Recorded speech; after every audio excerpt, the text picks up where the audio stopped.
So now we move on to our second speaker, and I'm absolutely delighted to be able to welcome Professor Ali Allawi. Obviously, he'll be familiar to many of you because of his major political biography of Faisal, which appeared published to great acclaim. But, of course, Professor Allawi is now a visiting professor at the National University of Thank you very much, Karen, and good morning, ladies and gentlemen. I hope my voice carries to the back because it's somewhat low-pitched.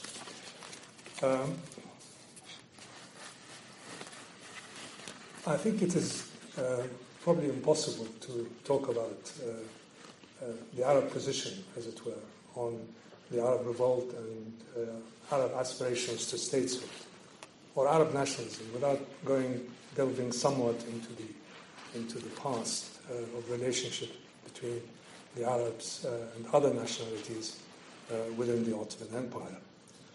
Now, probably unlike other ethnic nationalisms that gripped Europe in the 19th century, Arab nationalism, with which we became extremely familiar in the post-Second World War era, did not really evolve in a kind of linear dimension, in a determinist dimension, leading to the demand for the formation of a homogeneous linguistic and cultural group within a nation state. So you can't really compare it to the Balkan ethnic nationalisms that gripped Southeast Europe in the 19th century and played a very large part in the beginning of the process of the disintegration of the Ottoman Empire. The Arabs, the consciousness of the Arabs as a separate political and cultural and linguistic unit that should have a state was very, very late in coming to the fore. One would say that Arab political consciousness as such was not really a matter of any significance in the Ottoman Empire until its last few decades. It began to stir as a result of the dismemberment or the loss of key territories of the Ottoman Empire in the 19th century. Of course, the first was the loss of Egypt, but not in a decisive constitutional way, as it were. When, after the Napoleonic invasion, Muhammad Ali established his domain in Egypt with a very limited link to the Sublime Porte. But it effectively pulled out of the orbit of the Ottoman Empire, and after the 1881 Arabi uprising, it became a British protectorate. The other significant loss of Muslim territory that began to make the Muslims, but in particular the Arab Muslims, begin to think about their relationship with the Ottoman state was, of course, the loss of Algeria to the French in 1830-31. And that began to shake, not the commitment of the Arabs, but began to make certain groups, certain elites, begin to question their relationship with the state and whether the state itself would be able to maintain its control over its territory and maintain the authority and the rule of Muslims over Muslims. As a result of the massive loss of territory in 1876, through the Russo-Turkish War, the Ottomans lost Romania, Serbia, Montenegro, leaving the balance of the population within the empire skewed towards its Muslim component.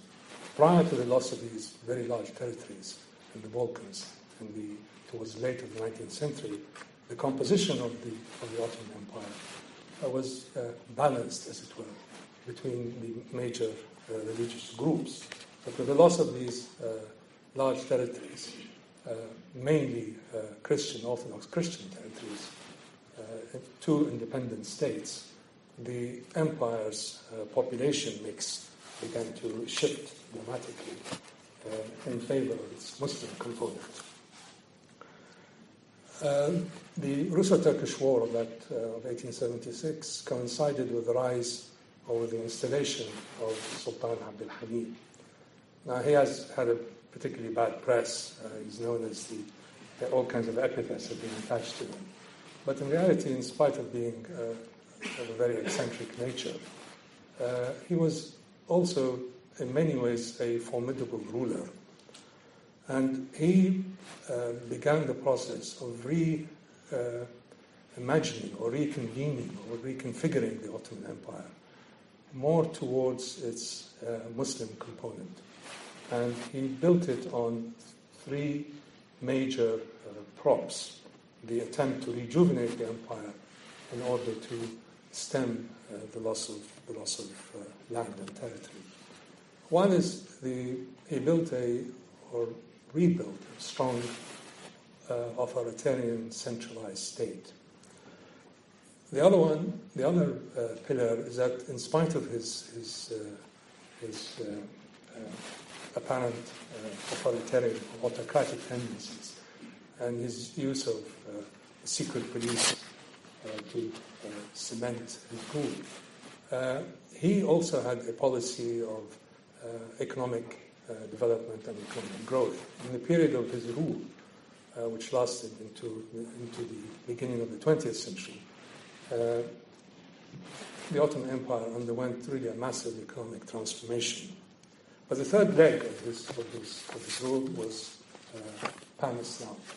And in the process of using Pan-Islam as the new state ideology, as the ideology that united the various ethnic groups of the Muslim Empire around the Islamic core, obviously the significance of the Arabs, the Arab component of the empire was emphasized. And he had around him quite a few people, Arabs who occupied significant positions in state and had considerable authority. So the Arabs who had really not featured significantly in the administration of the empire were brought back into it through the policies of Sultan Abdul Hamid. Nevertheless, there's no question that the events that were taking place, the rise of ethnic nationalisms, the separation of various parts of the Balkans, began to have some effect in terms of having some elites within the Arab world begin to consider their relationship with the Ottoman Empire. And there were rumblings in the late 19th century, partly of a literary nature, but partly political also, where the idea of that the Arabs, or at least the Arabs of Syria, had the need to establish their own state, their own political unit, began to be heard. And if you look at the sort of literary ferment that was the background of the rise of the kind of literary and linguistic Arab consciousness, there was also a political element to it. And you had, for example, a man called Faris Nimr, who started to write about Turkish tyranny and about the need for Syrians to establish their own state. As we begin to move into the beginnings of the 20th century, the map begins to change somewhat. As a result of Abdul Hamid's repressive rule, a group of officers and a group of politically minded civilians began to coalesce around something called the Committee of Union and Progress, known also as the Young Turks. And they plotted the overthrow of the autocracy of Abd al-Hamid in order to establish a kind of constitutionally based rule that would give the various ethnic groups of the empire more of their linguistic and political rights. There were a few Arab officers attached to the army who participated, especially those who were stationed in the Arab countries. But to a very large extent, the early young Turks, they had nationalities from across the empire. They had Armenians, they had Greeks, they had Jews, but very, very few Arabs were in their leadership corps. The 1908 revolution overthrew the rule of Sultan Abd al-Hamid, but it also disrupted greatly the established relationships between the elites and the notables of the Arab world, especially in Syria and Iraq, with the empire. The relationship were primarily with the authority figure of the Sultan Khalif, and the Sultan Caliph being given a secondary position. Their relationship began to be somewhat strained with the new Young Turks, with the Committee of the Progress. So this again coincided with another bout of huge loss of territory of the Ottoman Empire in the first few years after the CUP came to power. And the empire became even more based on its Turkish and Arab core, and began to have an even more pronounced Muslim identity. In the period between, let's say, 1908 and the outbreak of the war, the relationship between the Young Turks, who had quite an erratic policy. They came in as constitutionalists, they came in as advocates of ethnic rights, they came in as those who wanted to devolve power to the regions. Within a few years, they had changed their tune and became much more concerned with establishing a centralized, in some ways militarized state. And they began to also advocate a type of Turkification of the administration of the Ottoman Empire, which put a lot of people, especially in the Arab provinces, who were used to dealing in the administration and course and so on, in the Arabic language, or in formal Ottoman, they began to be marginalized, or thought that they were becoming marginalized. So the process of centralization of CUP power accelerated to some extent the growth of not yet a separatist Arab consciousness, but it accelerated the need to articulate an Arab position or an Arab perspective on how the Turkish, how the Ottoman Empire should be ruled. And this period of great turbulence after the Young Turks came to power, as I said, coincided with a huge loss of further territory in the Balkans, and it coincided also with the loss of the last Turkish or Ottoman province in North Africa, which is Libya. Libya was lost to the Italians, and that created a massive sense of being encircled by foreign powers. And the Arabs, especially those who were in the Majlis, the Ottoman parliament, began to question whether this system was capable of preserving the autonomy of Muslims within the empire, and whether the remaining territories of the empire were not going to be encroached upon by foreign forces.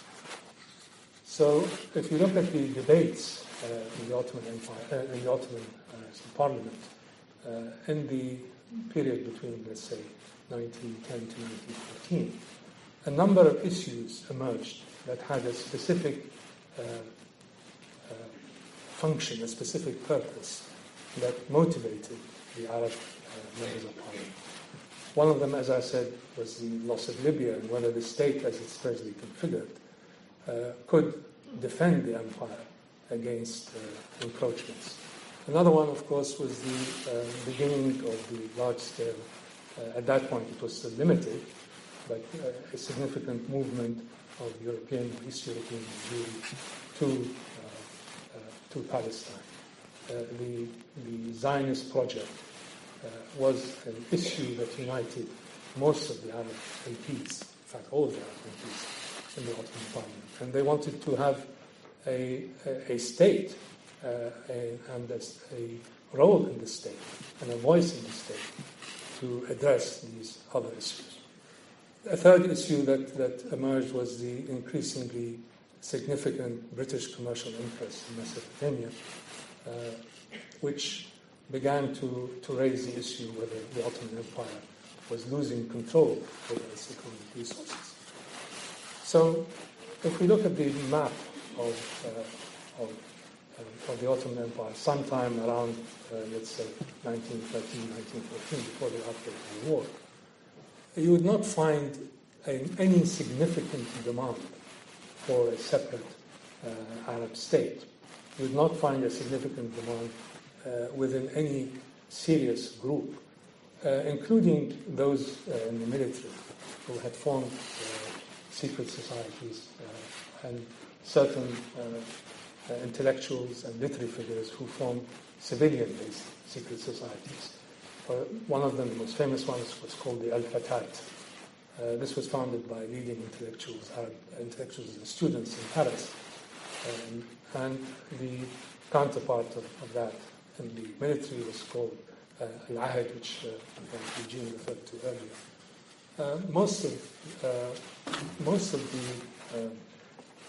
the manifestos, as it were, or the founding documents of these secret societies, was not so much a demand for Arab separation as much as a demand for Arab representation, increased voice of Arabs within the empire, as well as a degree of decentralization and devolution from government authority.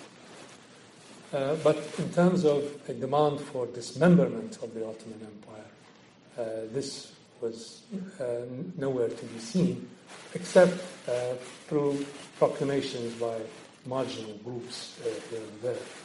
So the overall mood, as it were, amongst those Arabs who were involved or committed politically was towards an association with the Turks in a kind of joint ownership of the Ottoman Empire. And frequently, for example, the founder of the Ahad secret society, Abdulaziz al-Masri, talked about reconfiguring the empire in the form of the Austro-Hungarian Empire, that is giving the two major components of the empire an equal status in the management of the state under a common Sultan Khalif. The CUP had another gyration, another turn in its policy towards the Arabs because of domestic or Istanbul political issues and its conflict with the liberals, the Entente Liberale Party, which was trying to draw on Arab resentment and Arab demand for devolution to strengthen its electoral position. And the CUP actually began to adopt in 1913, 1914 policies that reversed some of their earlier Turkification policies and policies that seemed to push towards decentralization and to give not all, but most of the demands of the Arabs for local autonomy and local administration. Of course, in the Hijaz, the situation was somewhat different. The Hijaz was very, very violently against the CUP revolution of 1908, primarily because the relationships of the Sharif of Mecca was not with the state as such, but with the Sultan Caliph. And the position of the Emir of Mecca was a position that was given by the Sultan Khalif. It was not one that was in the purview of the civil administration. It was not in the purview of the Ottoman government. So throughout history, and the status of the emirs of Mecca, the sharifs of Mecca, has been there since the Hijaz came into the fold of the Ottoman Empire in the 16th century. The relationship was directly with the Sultan Khalif. So there was a great deal of resentment that this historic relationship was being sundered, and that the central administration or the centralizing tendencies of the Committee of Union and Progress was going to disturb or even rupture this relationship between the emirs of Mecca and the port. And when Hussein became the Sharif of Mecca, that position was given to him, was granted to him by the Sultan directly. And he felt that a great part of his authority was derived from the relationship between the Sharifs as religious custodians of the holy places and the Sultan Khalif in his capacity as Khalifa of all Sunni Muslims. So again, the idea that there was a kind of germinating Arab consciousness in the Hijaz is also, I think, was quite far-fetched before World War I. So we have as war broke out, we have a situation where there wasn't really such a great demand for separation or a great demand for a breakup of the empire amongst the Arabs, including those elites who were not totally loyal to the Ottoman cause. They were seen to be primarily an issue that should be solved, was seen to be primarily an issue that should have been solved within the context of the Ottoman Empire, rather than by taking positions against it or by demanding its breakup.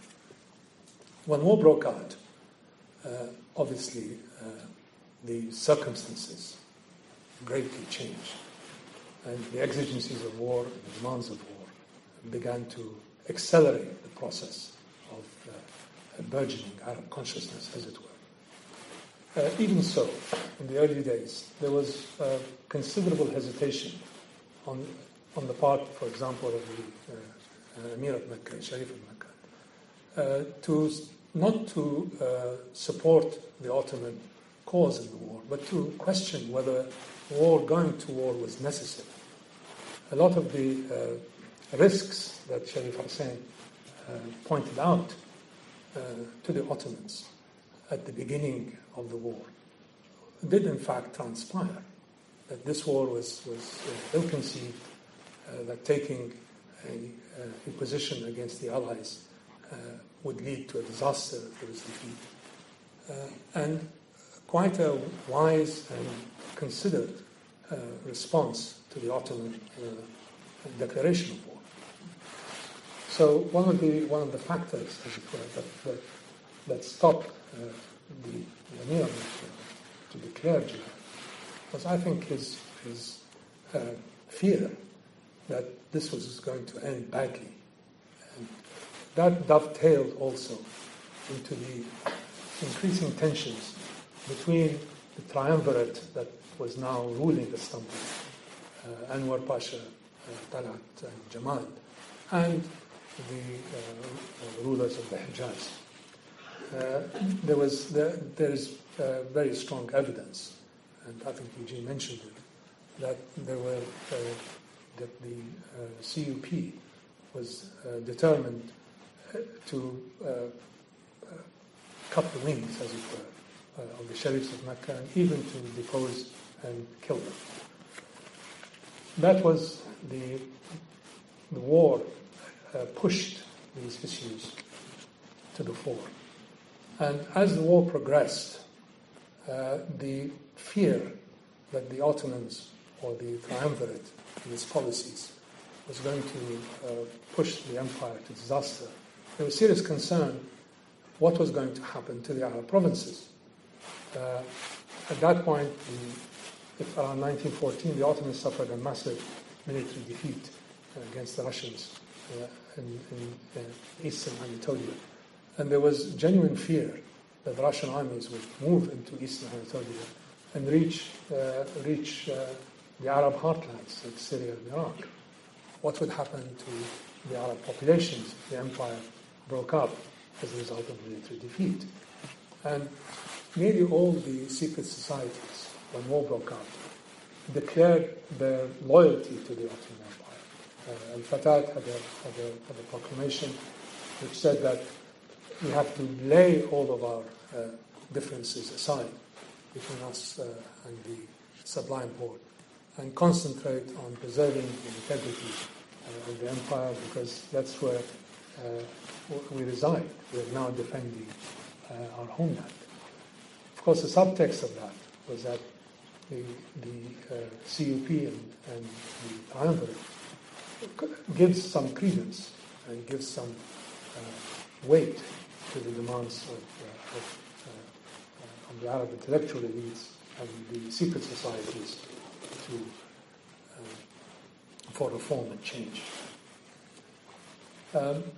What tipped the scale, especially in the Syrian theater, in my opinion, were a series of terrible retributions, acts of retribution undertaken by the military governor of Syria, Jamal Pasha. Using the excuse of the discovery of a cache of documents in the French consulate in Beirut, there was an early dragnet where they rounded up most of the notables, Arab notables, sons of Arab notables, who were involved in these secret societies. And even though these documents showed a kind of, not conspiracy, but relations or contacts with foreign embassies before the war, it was seen as a treasonous act. And Jamal used that as the pretext. In his mind, of course, he saw it differently, but he used it as a pretext to decapitate the leadership of the Arab political class in Syria. And through a series of trials followed by executions, the dramatic way in which these people were rounded up and killed, in spite of protestations from all corners, in particular from the Hijaz, tilted, as it were, Arab consciousness, or that element of it that was politically minded. And here we're talking about not the majority of people, most people continue to be loyal to the Ottoman cause, and the Arabs provided a great number of the troops to the Ottoman war effort. But we're talking here about the politically active and politically literate classes, push them into a break with the Ottoman Empire. So even, I think, as late as early 1950, mid-1950, the idea of breaking this historic association with this entity that had ruled the Arab world for nearly 5 centuries was not something that was going to be easily accepted by the Arabs. And that also affected the sons of Sharif Hussein. Faisal in particular, his third son, who was involved in the negotiations with the Arab secret societies in Damascus, out of which the Damascus Protocol came, that Eugene referred to, was still, even at that point, loath to break the link with the Ottoman Empire. Perhaps because it was seen to be still a formidable force, given the weakness of the opposing forces. Perhaps because he recognized that the idea of an Arab state may not galvanize a sufficient number of people to be able to confront the empire. Perhaps because he had and in my mind that is the main reason, that he had still allegiance to this centuries-old relationship. But in the end, of course, a series of Ottoman and mainly blunders by the triumvirate, together with an arrogance that came as a result of the apparent victories that they had in Gallipoli and Mesopotamia, pushed them into a maximalist position regarding the demands for autonomy, regarding the demands for decentralization and devolution of power. So before the outbreak of the Arab Revolt, one would say that Arab opinion, or at least the opinion of the political classes that were engaged in the affairs of the state, was still hesitant about an open break with the Ottoman Empire.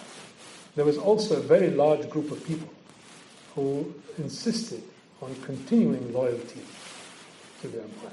And here I'm talking about the leading luminaries in Syria, in Lebanon, and in Iraq, which, until the outbreak of the Arab Revolt, continued to have loyalty and fealty to the empire, and refused to think or even condone a break. If one would take a poll, as it were, of the politically active and politically conscious groups of the Arab world, and here I'm talking about the Arab Ottoman provinces, not North Africa and Egypt, I think you would find that opinion probably veered towards loyalty to the Ottoman Empire, in spite of the draconian measures of Jamal in Syria, and in spite of the sense that if the Ottomans lose the war, we're going to fall under control of foreign powers. In Syria, there was fear that French designs, when I say Syria, I'm talking about Syria and Lebanon, that there was French designs on their territory, irrespective of what would happen. There was also concern in Iraq amongst the Sunni notables of Baghdad and the religious establishment that there was a religious duty, as it were, to continue this bond with the Ottomans. So Arab consciousness and the demands for an Arab state may have not been the prime motive behind the outbreak of the revolt. It may have been, and I think it was, a contributing factor rather than a central factor. There were so many currents intersecting: dynastic issues, issues of demands for decentralization, fear that the war might be lost, that the Ottoman Empire could not withstand any further onslaughts or continuing onslaughts against its territory. These were factors that, pulled together, were more significant, I think, than the demand for Arab statehood. Arab statehood became a project that came out of the Arab Revolt, rather than one that drove the Arab Revolt. The Damascus Protocol was backed by the Al-Fatah Society and Al-Ahd Society, but the measures of Jamal Pasha basically destroyed them as a significant political force. There was hardly any uprisings or any opposition to Ottoman rule in Syria and Iraq, apart from when the time came when the Allied armies began to march. In Iraq, the situation was somewhat different. There, when the British landed, the Shia mujtahids, the Shia hierarchy, declared actually jihad against the British. It was a jihad that came not in response to the call of Istanbul for a jihad. It was a jihad in response to a perceived threat to the Muslims of Iraq by the British invaders, specific and local. And they organized quite a large force to join the Ottoman forces, to confront the British invasion and the British landing in Basra. And that force was defeated in the Battle of Shuhaida. And the commitment of the Shia hierarchy to maintaining this jihad collapsed very, very quickly after that. But the idea of a separate Arab state in Iraq, either independently or part of the larger Arab Union, was not on anybody's radar screen in 1914. Subsequently, as a result of the outbreak of the Arab Revolt, and as a result of changing circumstances in the various battlegrounds in Mesopotamia, it began to be conceived that we may have to conceive of a future that does not include the Ottomans, or does not include Iraq, or then the three provinces of the Ottoman Empire that subsequently constituted Iraq, the province, the Wilaya of Basra, of Baghdad, and the Wilaya of Mosul. If you took a snap poll, as it were, of opinion in 1914 in Iraq, you would find it probably divided along the following lines. The Sunni religious establishment definitely in favor of the war effort, and definitely in favor of continuing relations and continuing association, historically based, with the Ottoman Empire. The notables, the great landlords of Baghdad, the Sunni establishment, which provided nearly all the civil administration of the Mesopotamian provinces of the empire. They would have probably backed the empire. But once the British landed in Basra in 1914, they may have hesitated into seeing which way the wind was blowing. The Shia hierarchy, which together with the tribal leaders in the south constituted Shia opinion, were primarily concerned with maintaining the Islamic identity of the country. The Kurds were not a significant political force in the country, and where they had a consciousness as Kurds, they were very, very strongly committed to the Ottoman cause. This is in 1914. All the minorities in Iraq, and we had quite a significant group of non-Muslims, Christians and Jews, were probably in favor of a state that was somehow connected with the foreign powers. They were looking for a state that may have been a protectorate of England. But in Basra, there was a different set of opinions. There, they saw themselves as an extension of the Indian ecosphere, and saw their prosperity. It was a very mercantile town, a mercantile port with extensive relations with India. They probably saw their future, if the British prevailed, not as part of an Arab state, but as an entity that would be one way or another connected with the economic sphere of India. This would be in 1914, after the British landed. However, the outbreak of the revolt catalyzed the movement towards the idea of a sovereign state or states for the Arabs of the Middle East. And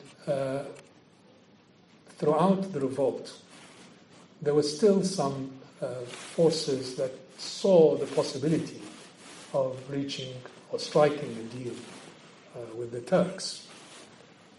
Even up to 1918, after the reversal of the Ottoman armies in Mesopotamia with the fall of Baghdad March of 1917, the balance of force in the Middle East and Allenby's campaigns in Palestine, the balance of forces appeared to be decisively in favor of the Allies rather than the Ottomans.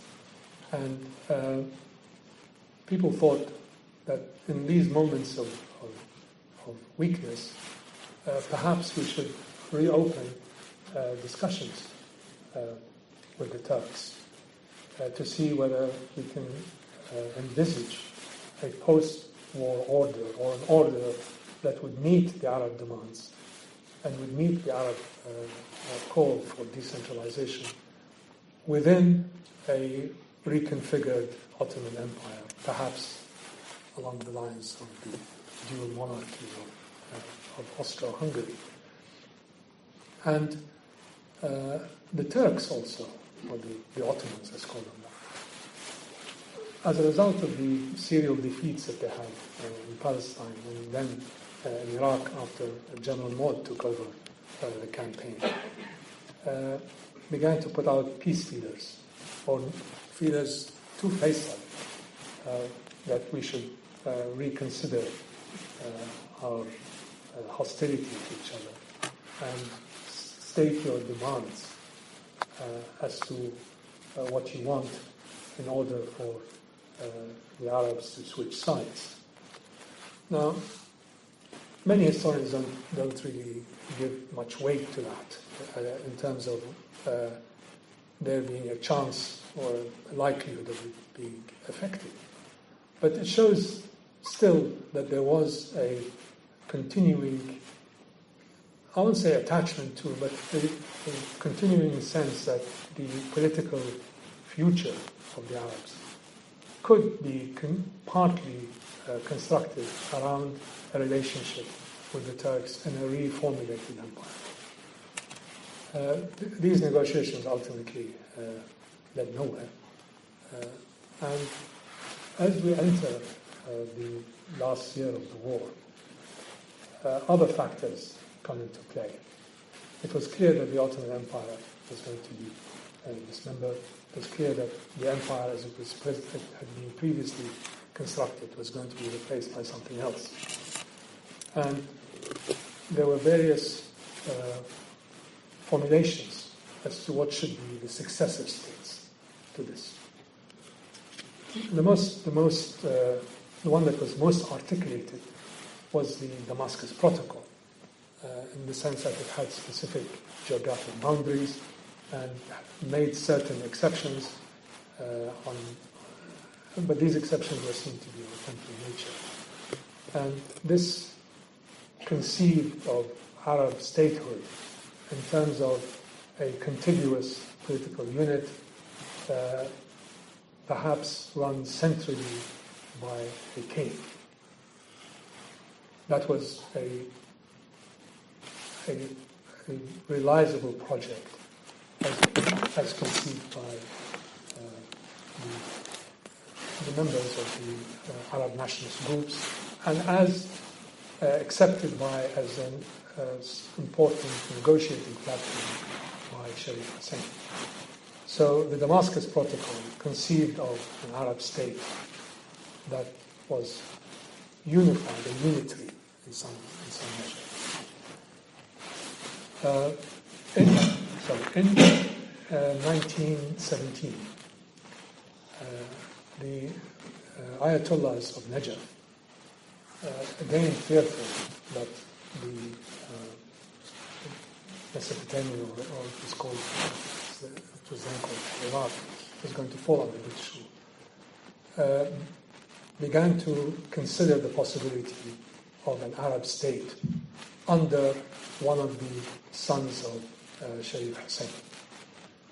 So, in as much as they represented a significant portion of opinion in Iraq, you could say that this was an alternative idea of an Arab state in Iraq that would be constructed over most of the territory of the three wilayas of Basra, Baghdad, as a counterpart, or as an opposition to what they thought was going to be British designs on Mesopotamian territory. And they sent an envoy to the Emir of Mecca, Muhammad Rida al-Shadidi, with a plan that they should aim for the formation of an Arab state with one of the sons of Sharif Hussein as the king. So this was another formulation of what an Arab state should look like. A third formulation that began to see the light was one that was to some extent articulated by one of the sons of Sharif Hussein Faisal, helped to some extent by a number of the Al-Fatat leaders who had escaped the dragnet of Jamal Pasha. And that was to conceive of the Arab territories of the Ottoman Empire in the form of a confederal arrangement, in the form of states, each one taking in based on local conditions, local peculiarities, designed to be flexible to accommodate local needs, but connected perhaps through a number of monarchies on which one of the sons of the Emir of Mecca would be installed as king or emir. So it was seen as a kind of constellation of Arab states that would be united by a single dynasty, but nevertheless maintaining a great deal of local autonomy and local power. And this idea that the Arabs are not a singular race and a singular nation was quite recent. It was quite revolutionary also, because while the Arabs in the 19th century really did not have much of a political consciousness and could not see or conceive of their life, their political life, outside of the framework of the Ottoman Empire,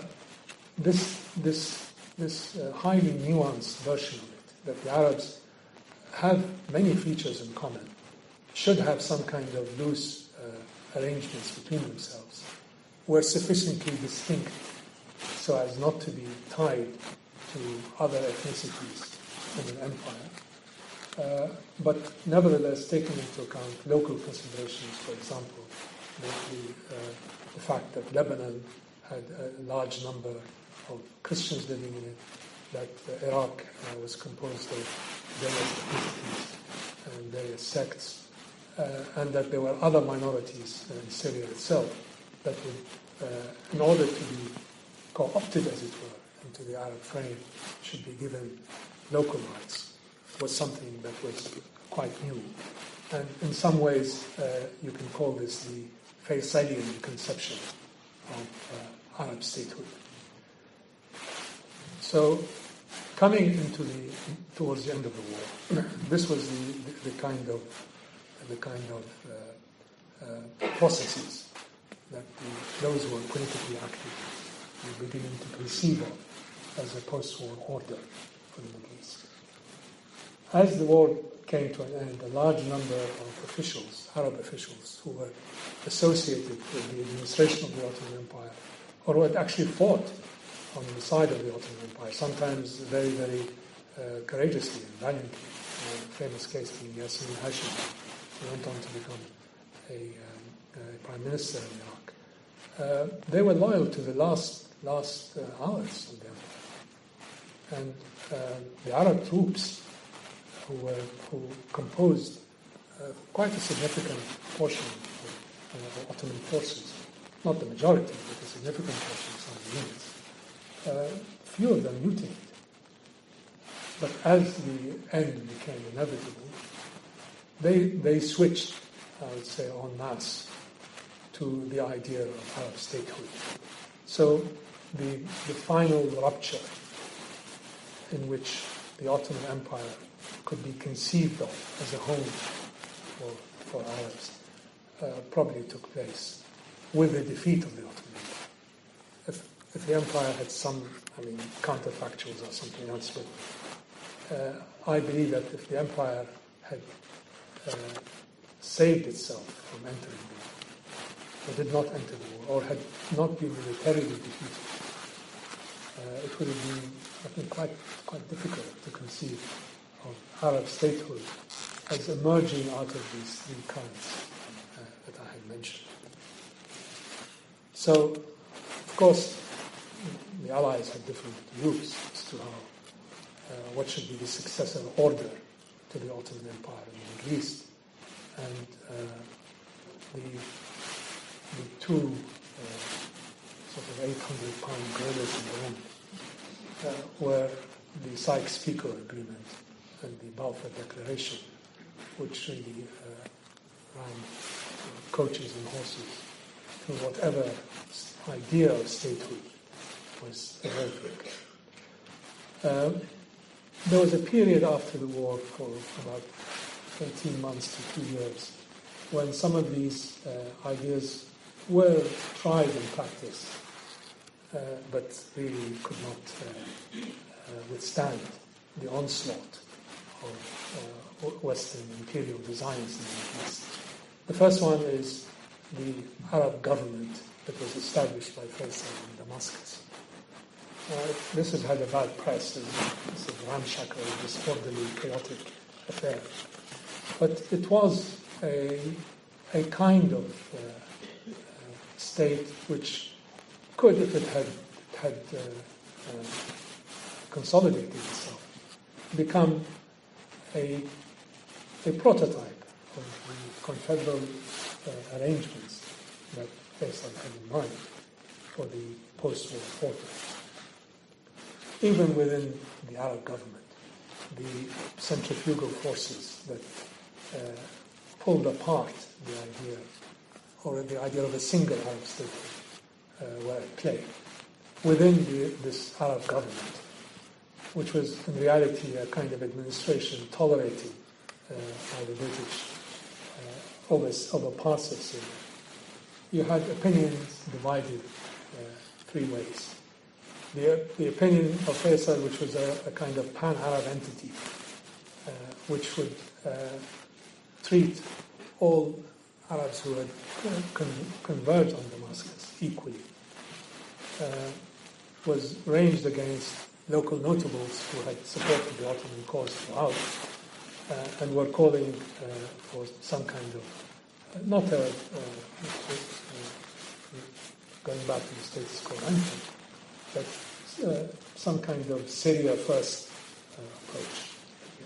So the idea of regionalism as an acceptable form of Arab statehood and a pan-Arab vision was already in conflict in Syria in 1918, 1919. So it was the way in which the state system was imposed or was constructed in the Middle East, and the way in which the state system defined the course of politics after World War I, that finally determined the categories in which modern Arabs conceived of the idea of statehood. Now we're facing many of the problems, I think, in different forms, in different guise than what we had in 1918, 1919. The same arguments are played on a different scale. Same arguments played on a different landscape are at work here. There was still a short period of time after World War I when even the idea of bringing back a form of the Khilafah in order to transcend the national differences played us some part in galvanizing the political opinion against the mandate system. So there wasn't, in some areas, the Arab statehood was not conceived of, or was not a battle cry for those who revolted against the Ottomans in 1916, Arab statehood was a project that moved from the conceptual and the theoretical to the realm of the real and the practical as a result of the Arab Revolt. In some ways, it's contemporaneously. And I think that it was the conception of it, the Faisalian conception of it, as a confederation of Arabs and states that had their own identity, but loosely connected, was possibly the most workable and the most advantageous over the long term. But that was not allowed to proceed into existence. It was truncated, and there wasn't much in the end. There wasn't much traction to it. What transpired is the formation of the national units that we have now, that irrespective of the internal tensions and conflicts, and sometimes they're immense, still seem to have some longevity as demarcated boundaries of nation states. So Arab nationalism that emerged in its pan-Arab form after World War II, the reason why it did not sustain itself, I think because it wasn't that deeply rooted in the first place. There isn't a single narrative. There isn't a single narrative of Arab statehood that has managed to withstand the test of time. The point of the Arab Revolt, from this perspective, is that it crystallized the question: how is that part of the world? How are these regions going to organize themselves as functioning and as effective and as responsible states? And this has been going on for decades without really a satisfactory answer. Thank you.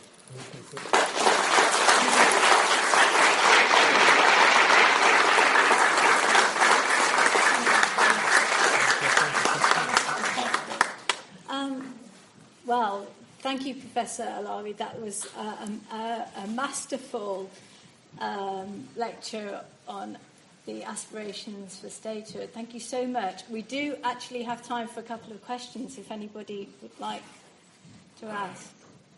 Thank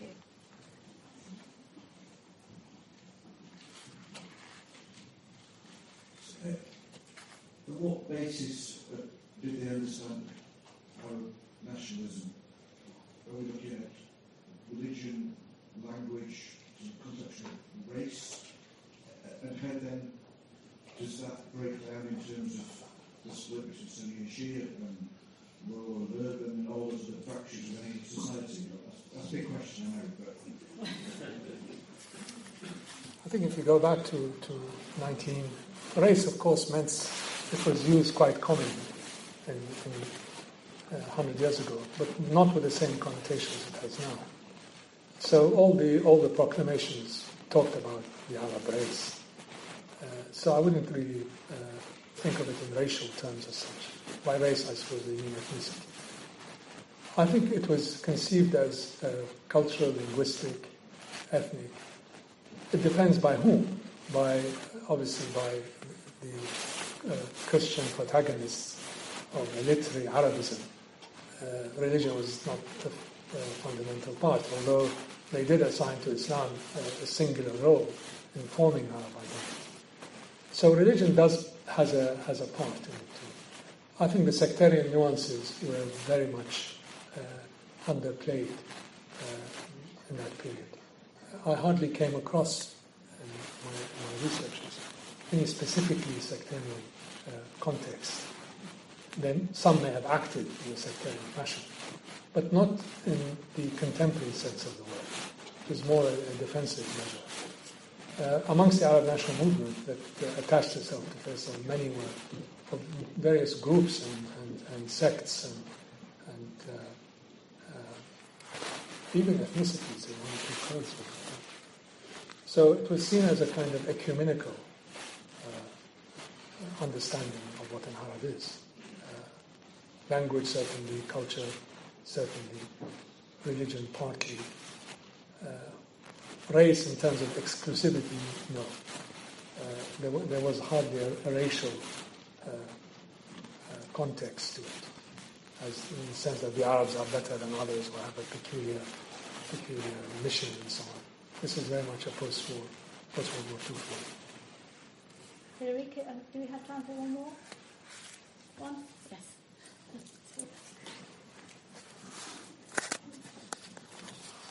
What sort of plans were made for the economic viability of these states? Well, these states were also benefited from the Ottoman, the Hamidian, I would call it, economic development that took place. They began to be drawn into a modern world through telecommunications, through roads, through schools. So it wasn't the sort of sick man of Europe that people talk about. It was beginning to recover somewhat towards the end of the 19th century. And some of the benefits, if anybody visits the Middle East before present destruction, you'd find the residue, as it were, of the Hamidian period everywhere, from railroads to public buildings to the introduction of modern education system, infrastructure. So it was beginning to be integrated into the global economy. Oil was not a feature at that point. There was some understanding that there may be significant resources in Iraq, but they were better understood in Whitehall than in Baghdad. So it would have been, I think, a modernizing economy based primarily on agriculture and the management of agriculture, with an urban mercantile class that dealt with the output of the agricultural sector, and connected globally through ports, there's also quite considerable foreign investment entering the Middle East in the beginning of the 20th century, mainly in electricity and electricity generation and urban transport. Thank you very much, Professor Allawi.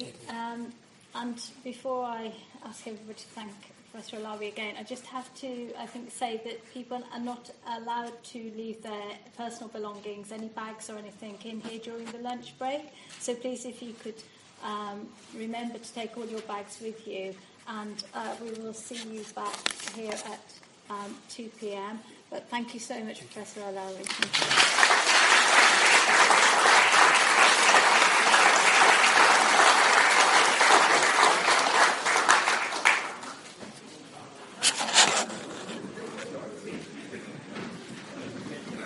بس ما قلتش